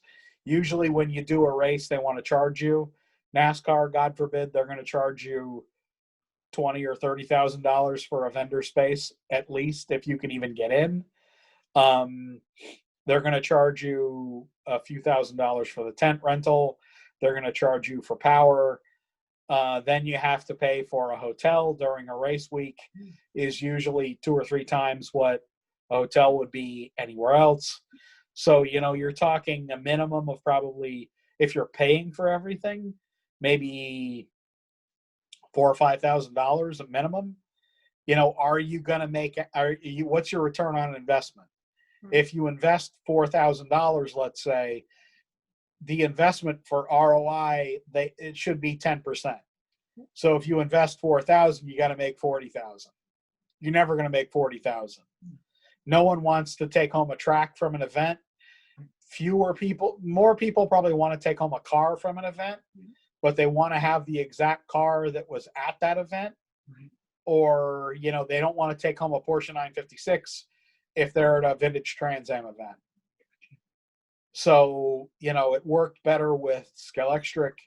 If I could have half a dozen Cougars, not Pontiacs, but Camaros, Mustangs, other the Chargers, or Challengers. If you can key the cars you're racing on a track to the event, that's the ideal. Some places like NASCAR, they won't even talk to you unless you have the NASCAR license. So, they don't care at all if you're doing non-licensed stock cars. They don't want you around. And I've had that experience as well. So, if Polycar makes and Slaughter makes very specific cars. Those cars aren't really raced very much in the U.S. Sure, for Rennsport, they're raced. For certain vintage races, they're raced. But it's very specific. And that's usually kind of how those people that have events, they kind of have blinders on. They have a very narrow view. Sometimes they will give you space for free, which is what I had negotiated with Trans Am and with the Formula One race at the hotel and the auto show in Quebec City. We were there for 3 years doing the Quebec Auto Show, or 2 years doing the Quebec Auto Show. That space was all given to us for free. We were in the exotics hall for the Quebec Auto Show. They didn't charge us for tables. They didn't charge us for labor. They didn't charge us for power. It was only my travel to the hotel and the event. So a rental car and gas, food, and then a hotel for 10 days. That was it. All the space at the auto show was free. We were right next to Alpha the first year in the main building, and then the second year we were there, we were in the exotics hall. We were right next to the Lamborghini and Maserati Quebec City importer. So I have this huge picture, or this wide angle picture of us, me and Mark Nadu standing next to the track we were building, and there's like Lamborghini, there's Murcielagos and Hurricanes right next to us, and Maseratis in the background. It was really cool. So, but the auto show was a lot of work. The auto show was tough. It was 12-hour days for 6 days. You're standing at a track all day. It's not hard work, but it's very tiring. And especially since I don't really speak French. And most people there, they would prefer to be at least addressed in French. Most people do speak English in Quebec City, I've found, but they would prefer that you at least make an attempt. So I would, at the time, still a little bit, I'd know a few words in French so I could, say a few things, at least say hello and start a conversation. And, they would kind of take pity on you, and then you'd say, okay, they would say, okay, we can do this in English. It's okay. So, most of the people there are really nice. And like I said before, I really love Canada, and Quebec it was great going to Quebec. I spent a ton of time in Quebec. So there's a lot of opportunity in Quebec for the slot car market, more so than any place else in North America. So was that your experience working for all three companies as well? Well, I didn't do anything really in Canada for SCX. For Carrera, absolutely. We sold, of our Canadian sales, I'd say about 70% were just in Quebec. So that's a fair, if you know anything, you're Canadian. So you know that, almost all of Canada's population is in Toronto and the Toronto metropolitan area. Quebec, the province of Quebec is not that populated, but most of the sales we had in all of the country was in Quebec. So we hit Quebec really hard. I loved it there, and I spent a ton of time there. For at least 6 years, I was in Quebec every year, at least once a year, for a minimum of at least a week or two, a good solid amount of time. And then, so every year I was in Canada at least 2 to 3 weeks a year. So, that's a fair amount of time just in Canada. And, it was, Canada in general is a lot better as far as I'm concerned for slot car sales. You mean compared to the United States even? Yeah. For the amount of sales that you get, it's definitely a higher percentage for time invested to sales, and especially with because the population is tiny compared to the U.S. Oh, yeah. I mean, Canada has the population of New York State. Exactly. Yeah. And for the amount of time and effort that I put into Canada, I could have at least doubled the amount of sales if I'd spent a quarter of my year in Canada.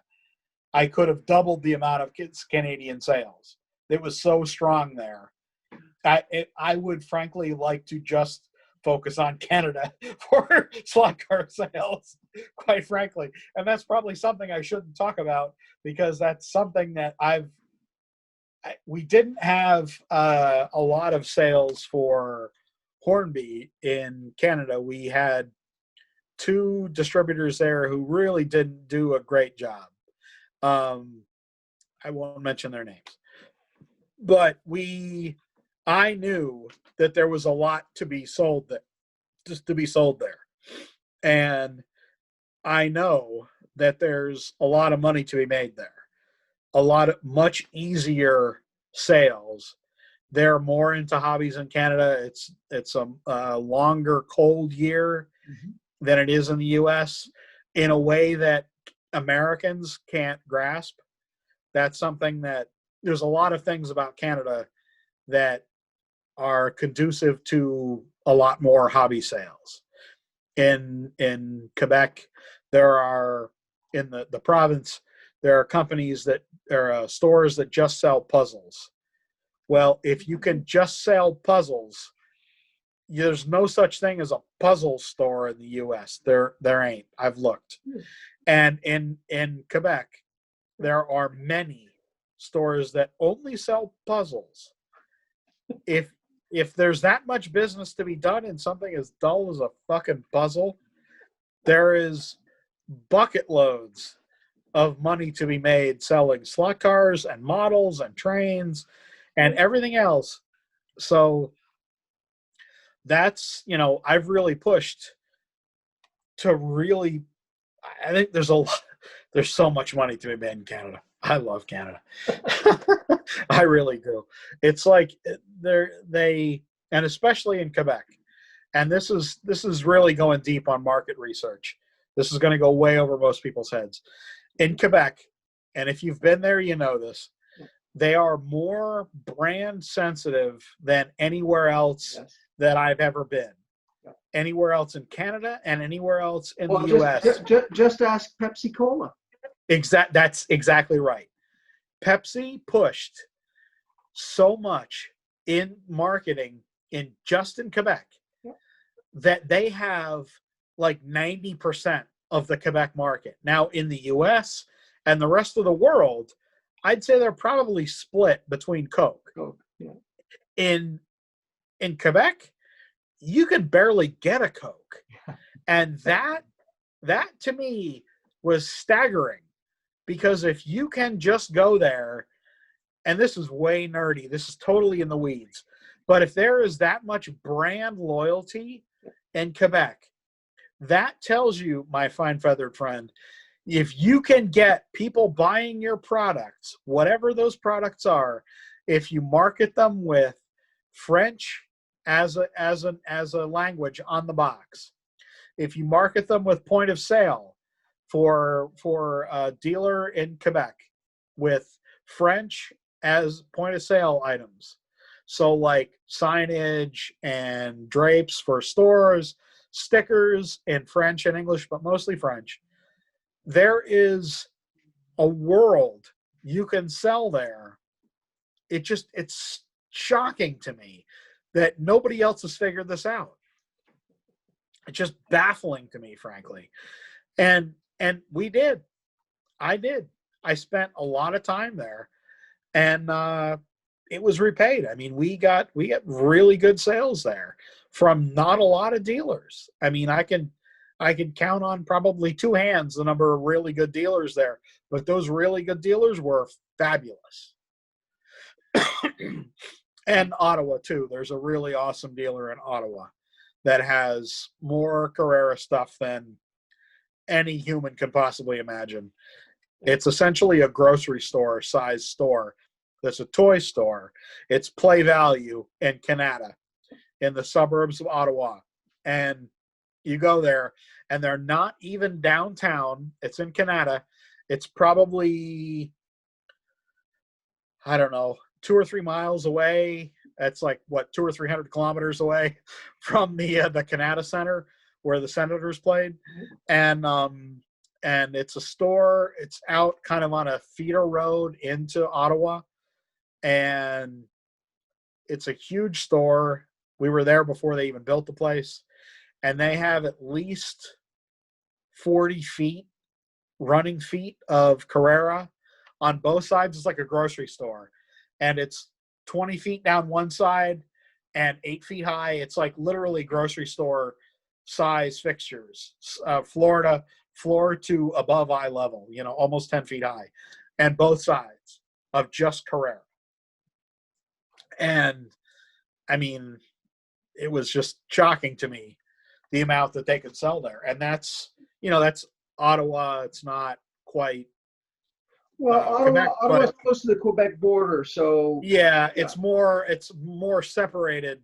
And again, this is something totally lost on most Americans, but Ottawa is kind of an island by itself. Yeah, there's like the Greater Toronto area. Well, that's why Canada put our capital so far north, because you guys just would go, nope, too cold. Right. Exactly. Yeah, exactly. So I would spend a lot of time after the Montreal race, the Formula One race. The sales rep and I would spend at least a week going to the different dealers in Quebec and Ontario. So, wow. Yeah, I mean, it was like easy sales. People were dying for slot cars. They knew all the European brands. They didn't care if they were DTMs or Formula One. Oh yeah, sure, I'll take that. I'll take the US stuff too. I'll take all the muscle cars. I'll take all the Formula One. I'll take it all. Well, Porsches, Audis, Lamborghinis. Yeah, sure, belly up to the bar. I'll take it all. No problem. So, well, we do have a bit of a motorsports history, and people tend not to remember the fact that if it wasn't for Canada, McLaren International would not exist. Yeah. Right? Yeah, and I mean, there's a lot of development work done by Canadians. Well, Multimatic. I mean, your Ford GT is a Canadian car. Exactly. I mean, if you think it's American, you're wrong. It's not. It's a Canadian car, and it was tested by Scott Maxwell. Thank you. At Daytona, yes, and Mini Grid. The black car that we did when I was at Carrera, the black GT40, the first ones that were released, we did that car because I was friends with Scott. And I would talk to Scott. He would actually text me, and I wish I still had the pictures. I don't. He was texting me at the time when he was doing the development work on the GTE. He texted me a few pictures of the red, white, and blue Multimatic car before it had any livery markings on it. And that was like the first work he had done on the car. So like all those videos on the Ford website, the Ford YouTube, where they talk about the development of the Ford GT, the GTE, they really don't mention Scott. And they've done a massive disservice to Scott by not giving him the credit he is due, because he did almost all the development work on that car. Yeah, I know Daytona, what he at Mosport. He to me is the modern Ken Miles. Yeah, totally. Yeah, totally. He's a journeyman race driver, and he's done a tremendous amount of development work, and totally unsung hero. I mean, he's a great guy. I've spent some time with him. Not only a nice person, bloody good driver. Yeah. Absolutely. Just the best guy. So, and a slot car guy too, of course. So it was, and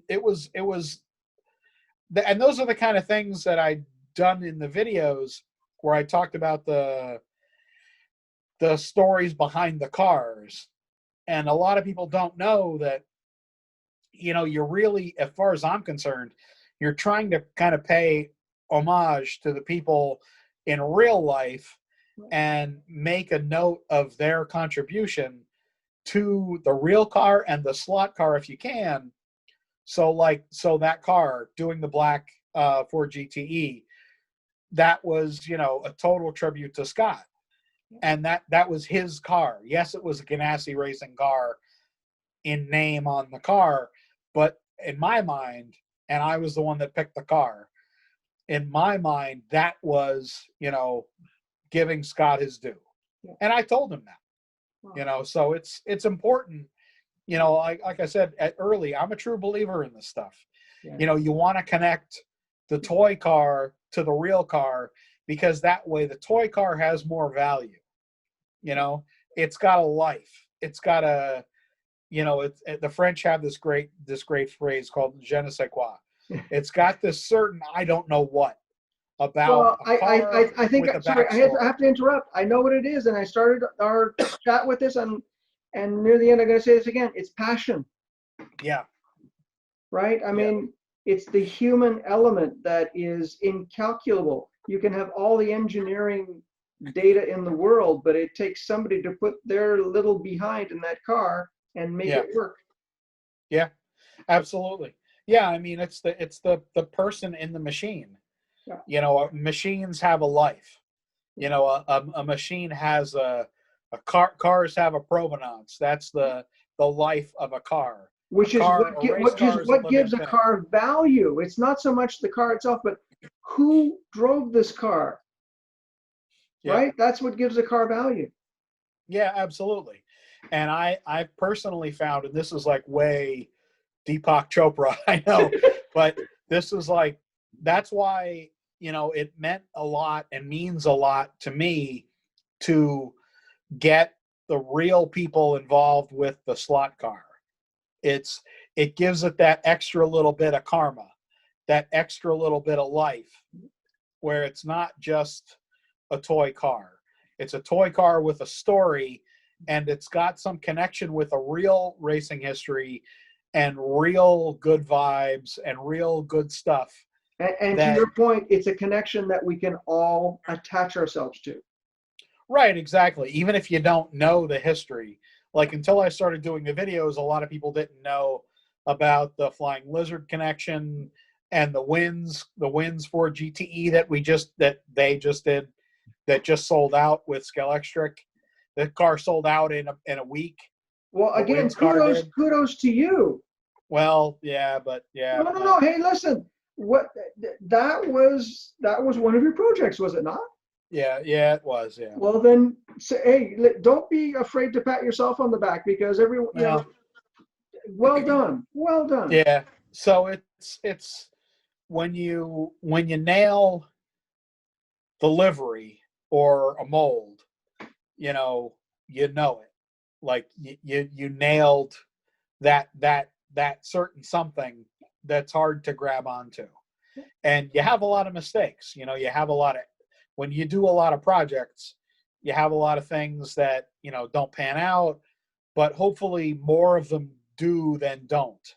Right. Like the IROC, the jury's kind of still out whether that's going to be a huge success for Scalextric, but the CUDA,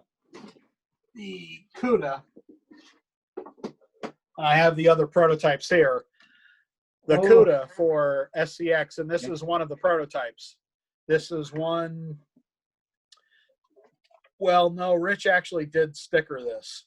So on the bottom, and you probably can't see it, but this is number 4. Yep. It's number 4 of 500. So we made 500 of these for Rich, and I got a case of them shipped to me directly from SCX because I was at the company, and I got this car made for him. And I gave him one of the cars. I kept this one, and then I have one that I've driven at my club, and I think I sold one. So I have 2, and I gave Rich one, and I sold one. And this one, he grabbed out of my hands when I took it down there, and he put number 4 on it, even though it was my possession. He felt the need to sticker the car. I don't know why. But so anyway, so like, those kinds of projects, it's, getting them, doing a good job on them matters. It's not just a commodity Right. for people, if you really care about your job. There's plenty of people in the business that really don't care, that they could be doing anything. But, in this case, or in a lot of cases, it's more satisfying to give a shit. Well, I'm telling you that so comes through in what you're posting on YouTube. It so comes through in the discussion that we've had, and all I can say honestly is thank you. Well, it means a lot for me to do this, and it really hurt when Hornby let me go. Yeah. It's something that I care about, and it's it's hard to kind of be on the outside to an extent now, and to kind of be concerned about whether we're going to get by with my wife working full time now, and me making a little money here and there. And it's the thing about the pandemic is there's so many people out of work. And I just applied for a job in a bank the other day doing their social media, and I found out 3 days ago. That's why I hadn't gotten back to you about this meeting, because I was a little depressed the rest of the week because I didn't get the job. And working for a local bank, I had the best interview I've ever had. I mean, I knocked that damn interview out of the park. And then I just heard, I think it was it was Tuesday, that they're going with somebody else, and I was just like, oh God, I was just crushed. So I can absolutely understand. It's really tough. Oh, I know, but I think we may have chatted about this earlier. A book called "What Color Is Your Parachute?" and one of the best things in it is that every job search goes like this: no, no, no, no, no, no, no, no, and ends in a yes. Right. So you got one no out of the way. Now you got to find the next one. Yeah, I've applied for there's a local job for kind of a kids outdoor toy, like a jungle gym kind of a company, locally, for a product manager, because I need something full time, and consulting here and there is it's great, and I can still do that if I get a full time job.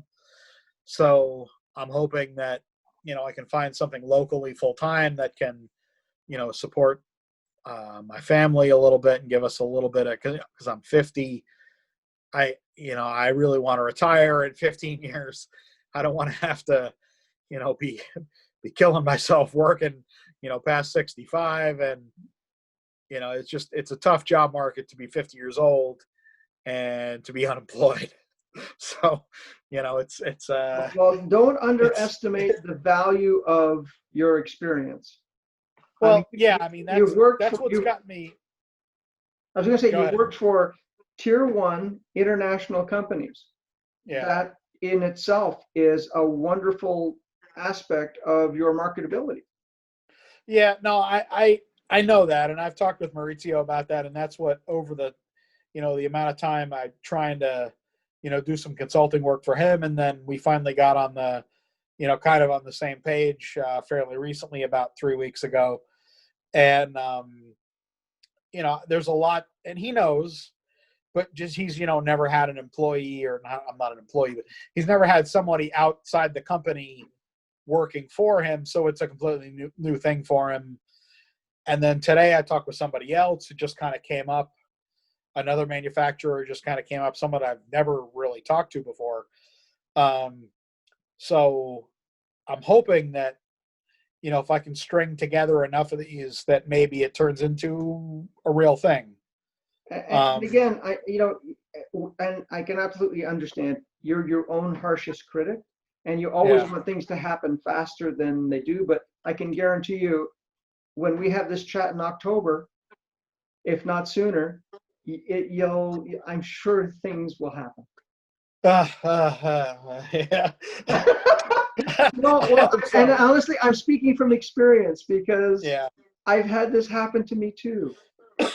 Yeah, we've talked before. Yeah, I know you have. You're right. Yeah.